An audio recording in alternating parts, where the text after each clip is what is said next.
దీనివల్ల ఈ ప్రపంచ దేశాలన్నింటిలోనూ కూడా మన గౌరవం వాల్యూ అంతా పోయింది. ఇవాళ మనం బిక్కుమంటూ భారతదేశంలో మనం బతుకుతున్నాం. అలాగే అమెరికాలో ఉన్న తెలుగు వాళ్ళందరూ కూడా వాళ్ళు ఎందుకు బతుకుతున్నారా బాబు అనేలాగా నువ్వు ఈవేళ అమెరికాలో ఉన్న తెలుగు వాళ్ళందరికీ కూడా ఆ రకమైన క్రియేట్ చేసావు. ఇవాళ 55 లక్షల మంది తెలుగు వాళ్ళు అమెరికాలో ఉన్నారు. వాళ్ళందరూ బిక్కుమంటూ బతుకుతున్నారు.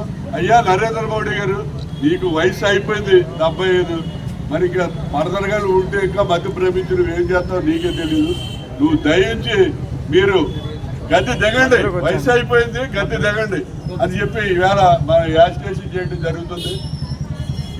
లిస్టులో చేసిన అవకతవకల్ని రాహుల్ గాంధీ గారు పరిశీలించి ప్రజాస్వామ్యాన్ని ఏ విధంగా ఎలక్షన్ కమిషన్ మోడీ కలిసి పూర్తి చేస్తున్నారో ఆ యొక్క విధానాన్ని ప్రజలకు తెలిపే విధానంలో భాగంగా బీహార్ రాష్ట్రంలో భారీ ర్యాలీ చేయడం జరుగుతుంది. ఓట్ల దొంగ గద్దె దిగు అనే యొక్క నినాదంతో రాహుల్ గాంధీ గారు ఈ యొక్క ర్యాలీ చేస్తున్నారు.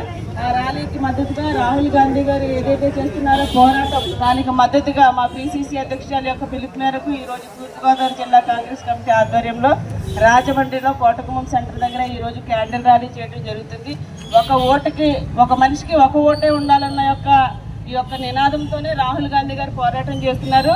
బీహార్లో మనం కొన్ని గ్రామాల్లో కొన్ని కుటుంబాల్లో కనుక తీసుకుంటే నలుగురున్న కుటుంబంలో కూడా 500 ఓట్లు ఉన్న విచిత్రమైన పరిస్థితి బీహార్ రాష్ట్రంలో ఉంది. ఒక్కొక్క కుటుంబంలో అయితే 80 ఓట్లు, ఒక్కొక్క కుటుంబంలో అయితే 250 ఓట్లు.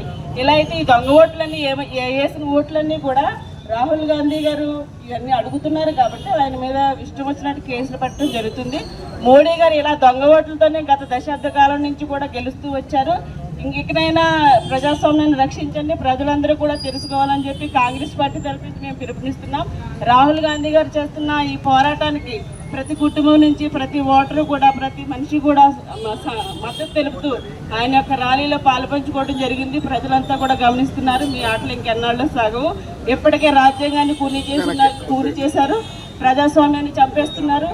ఇప్పటికైనా ప్రజాస్వామ్యాన్ని కాపాడండి అని చెప్పి మేము ఇలాగా తిరుగుతూ క్యాండిల్ ర్యాలీ చేస్తూ మా యొక్క బాధని, మా యొక్క ఆలోచనలను కూడా ప్రజల ముందు పెట్టే ప్రయత్నం చేస్తున్నాము.